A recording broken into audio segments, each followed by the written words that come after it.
8 सितंबर 1978 कलका mail नाम की एक ट्रेन यमुना रिवर ब्रिज से होते हुए आगरा जा रही थी। क्योंकि ट्रेन ब्रिज पार कर रही थी तो उसकी स्पीड थोड़ी स्लो हो गई थी। ट्रेन के कंपार्टमेंट में मिलिट्री ऑफिसर्स बैठे हुए थे और वो सब बहुत एक्साइटेड थे घर जाने के लिए। कोई अपने बच्चों से मिलने के लिए एक्साइटेड था तो कोई अपने पेरेंट्स से।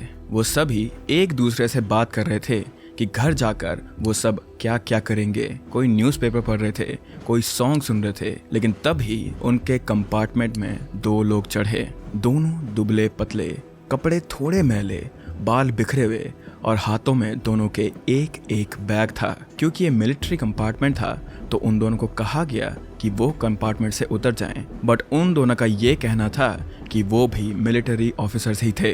उन दोनों ने सोचा होगा कि ये बोलकर हम उन्हें उल्लू बना देंगे, लेकिन these were military officers.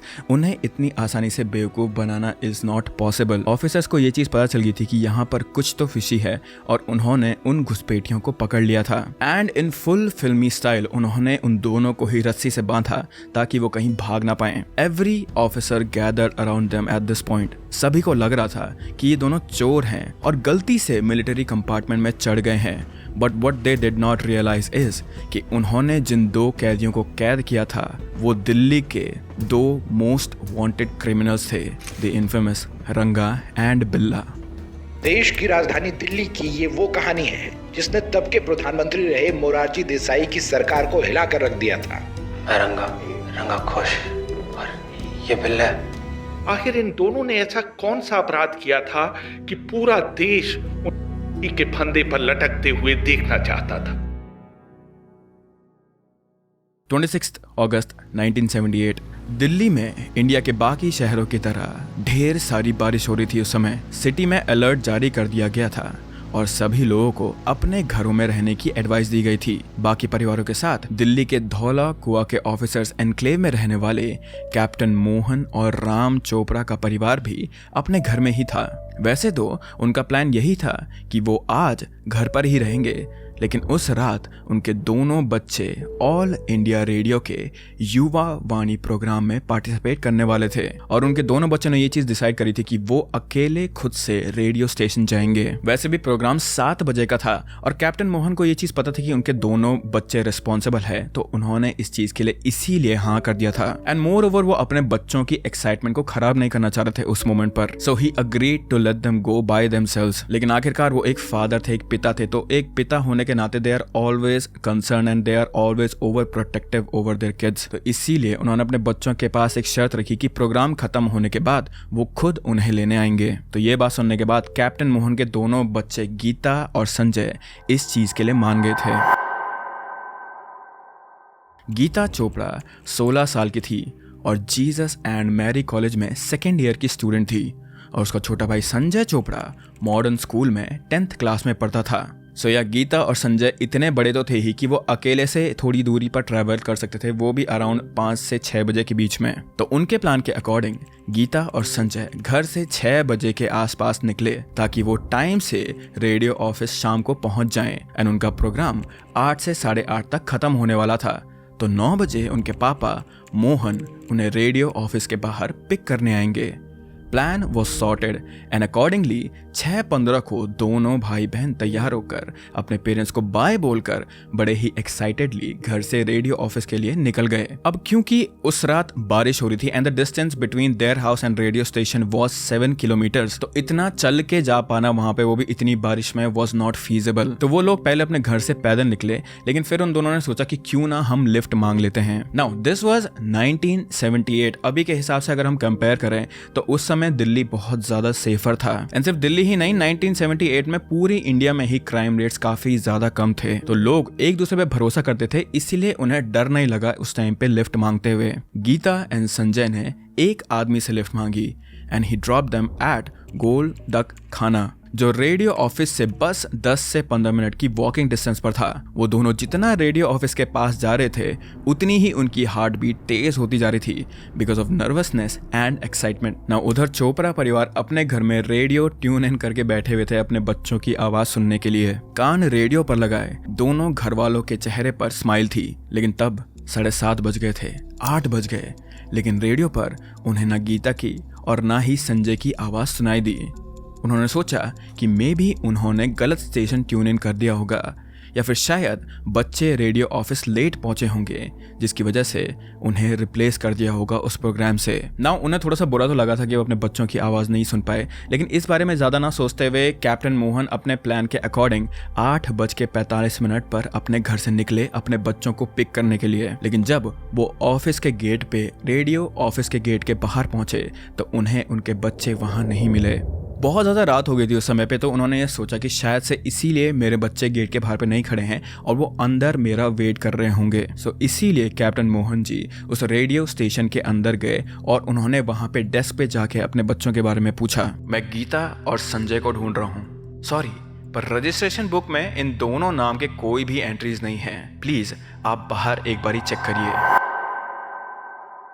Gita और संजय कभी रेडियो ऑफिस पहुंचे ही नहीं थे। ऐसा कैसे हो सकता था? वो थोड़ा सा पैनिक तो हो रहे थे, लेकिन मोहन जी ने सोचा कि शायद से यहाँ ना आकर मेरे बच्चे सीधा घर वापस चले गए होंगे। सो ही कॉल्ड हिज होम, लेकिन उनके दोनों बच्चे घर में भी नहीं थे। अभी तक मोहन जी अपने आप को तसल्ली दिए जा रहे थे, अपने आप को पॉजिटिव रख रहे थे, लेकिन घर में कॉल करने के बाद अब उनकी धड़कनें तेज हो रही थी and he was getting very worried. वो फटाफट अपने घर पहुंचे and he called all his relatives and friends. सबसे बस उन्होंने एक ही सवाल किया कि क्या गीता और संजय तुम्हारे घर में हैं? और उन सभी का जवाब यही था कि नहीं, वो दोनों यहाँ पर नहीं आए। बिना कोई वक्त गवाए कैप्टन मोहन ने पुलिस को इन्फॉर्म कर दिया था। He was doing everything at this point and he just wanted his kids back safe home, लेकिन it was too late for that. 28 अगस्त 1978 शाम के 6 बजे धनी राम नाम का एक आदमी दिल्ली रिज के पास अपनी गाय को चराने गया था। दिल्ली रिज झाड़ियों वाला इलाका है और धनीराम अक्सर ही यहाँ अपनी गायों को लेकर आया करता था। लेकिन उस शाम धनीराम जब रिज के चक्कर लगा रहा था तो उसे झाड़ियों में से एक अजीब सी बदबू आ रही थी। बट जब उसने पास जाकर देखा तो उसके होश ही उड़ गए थे, क्योंकि झाड़ियों में दो पड़ी हुई थी, एक लड़का और एक लड़की की। बच्चों को देखकर ये अंदाजा नहीं लगाया जा रहा था कि ये किसकी बॉडी है, क्योंकि दे वर वेरी डिकम्पोज्ड। जब धनीराम ने पुलिस को कंप्लेन करी तो पुलिस के दिमाग में सिर्फ 2 ही नाम आए, गीता एंड संजय, क्योंकि हाल फिलहाल में इन दोनों की ही मिसिंग कंप्लेंट रजिस्टर की गई थी। कैप्टन मोहन को आइडेंटिफाई करने के लिए बुलाया गया एंड अनफॉर्चुनेटली वो उनके दोनों बच्चों की थी। गीता और संजय की बॉडीज उनके घर से सिर्फ 4 किलोमीटर दूर मिली गई थी। किसी भी पेरेंट के लिए अपने बच्चों की मिलना बहुत ही ज्यादा हार्ट ब्रेकिंग होता है, लेकिन जब ये पता चला कि उनके बच्चे मरने से पहले कितना ज्यादा पे थे, कि उनके बच्चों की नेचुरल नहीं थी बल्कि बहुत ही ज्यादा थी, ये बात सुनकर कोई भी पेरेंट पूरी तरीके से टूट ही जाएगा। और चोपड़ा फैमिली के साथ भी एग्जैक्टली ये हुआ जब उन्हें पता चला कि उनके बच्चों के पहले उनके साथ क्या कुछ नहीं हुआ था। पोस्टमार्टम रिपोर्ट से पता चला कि दोनों बच्चों की के कारण हुई थी। कुछ सबूत इस बात की ओर इशारा कर रहे थे कि गीता के साथ और भी हुई हो सकती है, तो पुलिस ने इस एंगल से भी जांच करना शुरू करा। जितना ज्यादा आप लोगों का खून और उस समय जनता का खून खौल रहा था इन इंजरीज के बारे में सुनकर, उससे कहीं ज्यादा खून आप लोगों का तब खोलेगा जब मैं आपको बताऊंगा कि अगर पुलिस उस समय सही टाइम पे एक्शन ले लेती तो शायद गीता और संजय की जान बच जाती और वो लोग आज सेफ होते। 26 अगस्त की शाम 6:30 बजे भगवान दास नाम के एक आदमी ने गोलदक खाना के पास एक मस्टर्ड कलर की फिएट कार से चीखने की आवाज़ सुनी थी। जब वो पास गए तो उन्होंने देखा कि कार में 4 लोग थे, 2 आदमी जो आगे बैठे थे और 2 बच्चे इंक्लूडिंग एक लड़की और एक लड़का जो बैक सीट में बैठे हुए थे। कार के अंदर चल रही थी और दोनों बच्चे आगे बैठे आदमियों पर कर रहे थे। भगवान दास ने एक और चीज उस टाइम पे नोटिस करी थी कि जो लड़की थी, जो बच्ची थी, वो उस समय पर जोर जोर से बचाओ बचाओ चिल्ला रही थी। तो ये चीज देखकर भगवान दास एकदम से डर गए थे और उन्होंने सीधा जाके पुलिस को कंप्लेन कर दी थी। पुलिस लोकेशन पे उस समय पे पहुंची तो थी, लेकिन वहां पे कोई गाड़ी नहीं थी and it was too late. Up at 6:45 PM Babulal नाम के एक आदमी ने पुलिस को फोन किया, ये कहकर कि उसने एक गाड़ी में 2 बच्चों को मदद के लिए वे सुना था। He even tried stopping them, लेकिन क्योंकि वो साइकिल पर था तो वो उन बच्चों की मदद नहीं कर पाए उस समय। But he did what he could do best. उन्होंने गाड़ी का नंबर नोट डाउन किया और पुलिस को बता भी दिया था। गाड़ी का नंबर था HRK 8930, लेकिन पुलिस ने उसे गलती से MRK 8930 नोट डाउन किया था। I mean to be honest, H और M एक जैसा साउंड भी नहीं करते हैं, सो आई डोंट नो कि ये मिस्टेक हुई तो हुई कैसे, लेकिन एनीवेज उस कंप्लेंट पे भी पुलिस ने कोई एक्शन नहीं लिया उस समय पर। लेकिन बाद में जब गीता और संजय की लाश मिली थी तो पुलिस कनेक्टेड द डॉट्स और उनका पहला क्लू, उनका पहला टास्क ये था to find that Fiat car, और इस चीज के लिए उन्हें ज्यादा दिन इंतजार भी नहीं करना पड़ा था। मजलिस पार्क के बाहर पुलिस को एक लावारिस गाड़ी मिली जो किडनैपिंग में यूज की हुई गाड़ी के डिस्क्रिप्शन को मैच कर रही थी। जब गाड़ी के ओनर के बारे में पता लगाया गया तो इट वाज फाउंड आउट कि ये जो पर्टिकुलर गाड़ी थी वो किसी अशोक होटल के बाहर से चोरी की गई थी। इस गाड़ी के इन्वेस्टिगेशन करने पर कई सारे fingerprints, blood sample, hair sample, soil sample, cigarette butts और अलग अलग नंबर प्लेट्स भी मिले थे। It was very much obvious कि यही वो गाड़ी थी जिसमें क्राइम कमिट किया गया था। And even the lab reports prove the same. जो सॉइल सैंपल मिला था गाड़ी के अंदर और जो के वहां से सॉइल सैंपल कलेक्ट किया गया था, दे मैच्ड। अब बस यहाँ पर यह जानना बाकी था कि वो दो क्रिमिनल कौन थे। 26 अगस्त 1978 को गीता और संजय का गायब होना सिर्फ अजीब नहीं था, एक और अजीब घटना हुई थी उस दिन। गोलदक खाना से बस 2 मिनट दूर वेलिंगटन हॉस्पिटल में, which is now known as RML hospital, वहां करीबन 10:45 पर 2 आदमी आए थे, विनोद कुमार और हरभजन सिंह। अपेरेंटली विनोद पर कुछ चोरों ने करा था और इसी वजह से उस पर चोट आ गई थी। वो चोर उसकी गाड़ी चुरा के वहां से भाग गए थे और हाथापाई में उन चोरों ने विनोद के सर पे आयरन रॉड करा था। चोट इतनी गहरी थी कि विनोद को स्टिचेस लगाने पड़े and he was advised to stay in hospital, but they both went against the doctor's advice. अब ये एक सीधा पुलिस केस था। सो हॉस्पिटल में जो ऑन ड्यूटी पुलिस वाला था उसे इन्फॉर्म किया गया and he told them to take him to the spot जहां से चोरों ने किया था। ना विनोद और हरभजन सिंह दोनों को पुलिस उसी स्पॉट पे वापस ले गए जहां पे उन्होंने कहा था कि उनकी हाथापाई हुई थी। लेकिन उस क्राइम स्पॉट पे पहुंचने पर पुलिस वालों ने ये कहा कि वहां पे उन्हें कोई भी साइन ऑफ स्ट्रगल दिखा ही नहीं और ना ही वहां पे उन्हें कुछ खून के निशान दिखे थे, कंसिडरिंग द फैक्ट कि विनोद के सर पे इतनी बड़ी चोट लगी थी। पर ज्यादा कुछ न सोचते हुए इस बारे में पुलिस वाले इन दोनों को बस पुलिस स्टेशन लेके चले गए। पुलिस स्टेशन पहुंचते और इंक्वायरीज की फॉर्मेलिटीज कंप्लीट करते करते ऑलमोस्ट रात के 1:30 बज गए थे।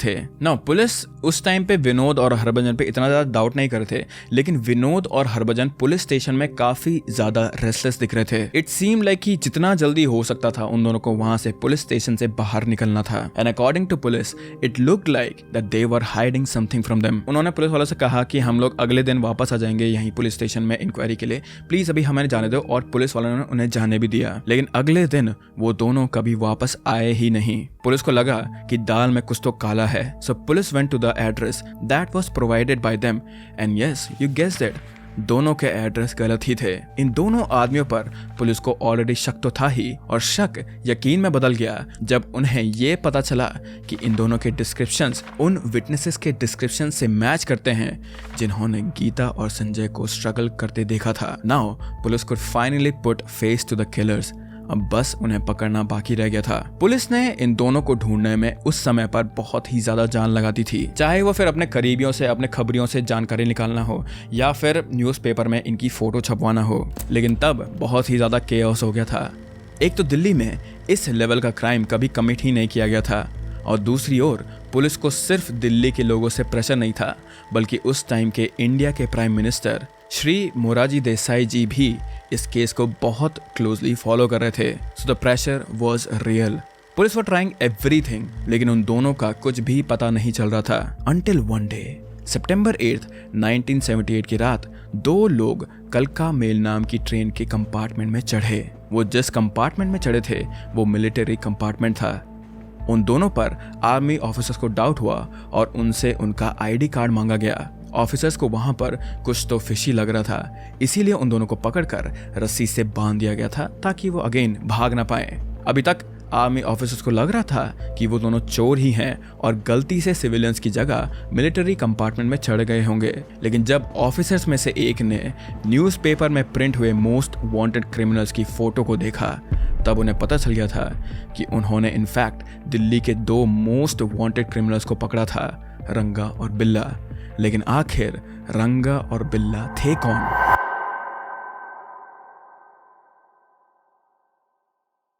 चौबीस साल का कुलजीत सिंह AKA रंगा मुंबई में ट्रक चलाता था। फिर उसकी मुलाकात हुई 22 साल के जसबीर सिंह AKA बिल्ला से।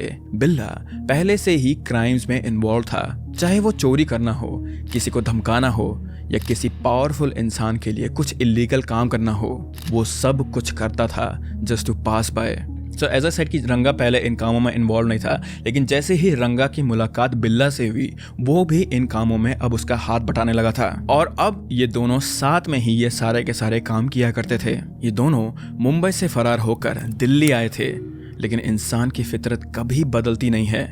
दिल्ली में आते ही इन्होंने ये डिसाइड कर लिया था कि वो कौन सा क्राइम कमिट करने वाले हैं। उन्होंने पहले तो एक होटल के बाहर से मस्टर्ड कलर की फिएट गाड़ी चोरी की, and it was easy for them क्योंकि बिल्ला गाड़ी चोरी करने में पहले से ही माहिर था।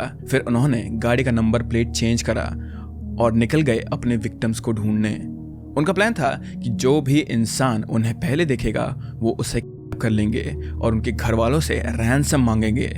एंड अनफॉर्चुनेटली ऑन 26 अगस्त उन्हें गीता और संजय सबसे पहले दिखे। क्योंकि दोनों बच्चे थे और दूर दूर तक कोई आदमी नहीं था, तो रंगा और बिल्ला के लिए ये टारगेट सबसे ज्यादा इजी और सबसे ज्यादा बेस्ट था।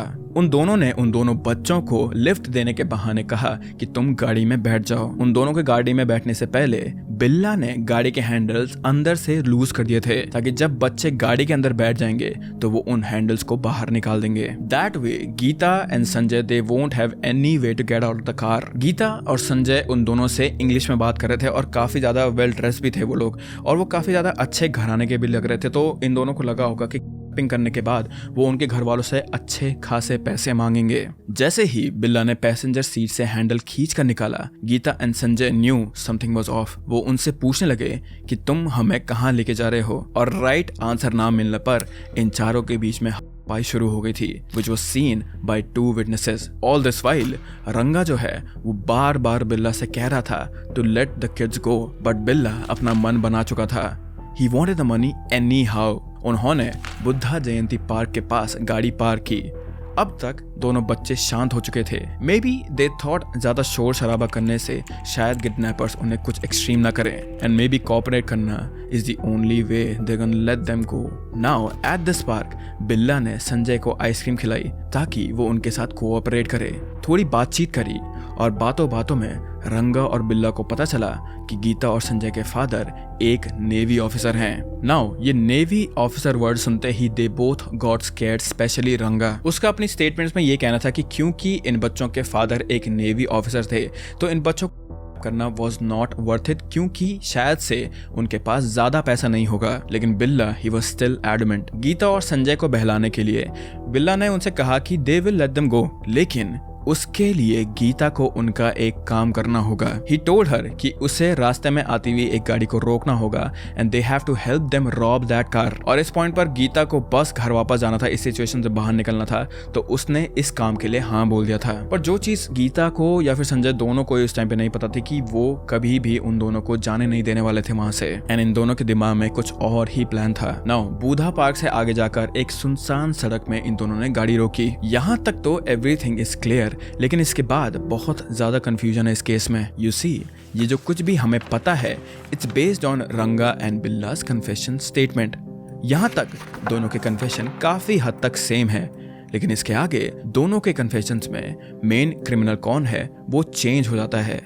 मीनिंग रंगा के स्टेटमेंट में बिल्ला था जिसने गीता और संजय किया था, और वहीं बिल्ला के स्टेटमेंट में इट वाज रंगा who both the kids. To not be confused, मैं रंगा के स्टेटमेंट के पॉइंट ऑफ व्यू से आगे के क्राइम के डिटेल्स बताऊंगा। जिस सड़क पर वो रुके थे उसके दोनों तरफ झाड़ियां थी। सुनसान सड़क पे गाड़ी रोकते ही बिल्ला ने रंगा को इशारा दिया संजय को थोड़ी दूर ले जाने के लिए, and this is exactly what he did. Sanjay को झाड़ियों के थोड़ा अंदर ले जाते ही बिल्ला ने रंगा से संजय पर करने के लिए कहा। के लिए वो लोग स्पेशली 3 फीट की लंबी तलवार लेके आए थे। रंगा ने पहला तो कर दिया था, लेकिन संजय को शिवर करते हुए देखने के बाद ही couldn't get himself again. This is when बिल्ला ने उसके हाथ से तलवार छीनी। बिल्ला के वार की वजह से मल्टीपल फेटल इंजरीज आए थे संजय की बॉडी के ऊपर। संजय अनफॉर्चुनेटली couldn't survive दी और उसकी ऑन द स्पॉट ही हो गई थी। वो उस समय सिर्फ 14 साल का था। लेकिन संजय करने के बाद भी बिल्ला के दिमाग में और भी हैवानियत बाकी थी। उसने रंगा से में लथपथ हुई तलवार को साफ करने के लिए कहा। Meanwhile he went back to the car. गाड़ी के पास आते ही उसने गीता के साथ जबरदस्ती करी। इतना ही नहीं, जब रंगा वहां आया तो उसने रंगा से कहा, जाओ अब तुम जाओ, तुम गीता का करो। Literally that is so disgusting. Geeta को फिजिकली किया गया। इस दौरान गीता ने सेल्फ डिफेंस में कृपाण से किया and she must thought that this was the perfect time for her to run away. लेकिन इससे पहले कि गीता वहां से भागने की कोशिश करती, उन्होंने उसे पकड़ लिया था। पकड़ने के बाद उन्होंने गीता से ये कहा कि तुम अपने कपड़े पहनो, हम तुम्हें तुम्हारे भाई के पास ले जा रहे हैं। गीता एट दिस पॉइंट यही सोच रही होगी कि अब फाइनली ये नाइटमेयर खत्म होने वाला है। फाइनली वो और संजय अपने घर अपने पेरेंट्स के पास पहुंच जाएंगे। But what she didn't knew was कि संजय ही वाज ऑल और अब उसकी बारी थी की। गीता और रंगा आगे चल रहे थे और बिल्ला पीछे पीछे आ रहा था। लेकिन अचानक बिल्ला ने अपनी तलवार निकाली। गीता कुछ भी समझ पाती उससे पहले ही सब कुछ खत्म हो चुका था। कुछ देर बाद रंगा और बिल्ला वहां से चले गए और झाड़ियों के बीच में कुछ छुपा दिया था उन्होंने, जिससे कोई भी देख नहीं सकता था। बिल्ला के सर से बहुत खून आ रहा था and it was a deep cut. इसीलिए वो दोनों पास के विलिंगटन हॉस्पिटल में गए, जहां उन्होंने डॉक्टर को फेक नाम बताए। बिल्ला ने अपना नाम विनोद कुमार और रंगा ने हरभजन सिंह बताया। इसके आगे क्या हुआ वो तुम सबको पता ही है।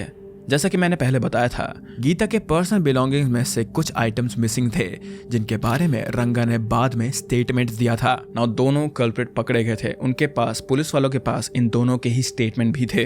अक्यूज ने क्लेम किया कि कन्फेशंस कोर्स थे, लेकिन कोर्ट ने एविडेंस सफिशिएंट पाए थे। यहाँ पर अप्रैल 8, 1979 के दिन कोर्ट ने रंगा और बिल्ला को फांसी की सजा दी और दोनों को तिहाड़ जेल में रखा गया था। जैसे ही उन्हें फांसी की सजा सुनाई गई थी, कोर्ट में बैठे जितने भी लोग थे सब चीयर करने लगे थे, एज इफ वो सब जश्न मना रहे थे इस इंसाफ के लिए। 31 जनवरी 1982 का दिन चुना गया था रंगा और बिल्ला को फांसी देने का।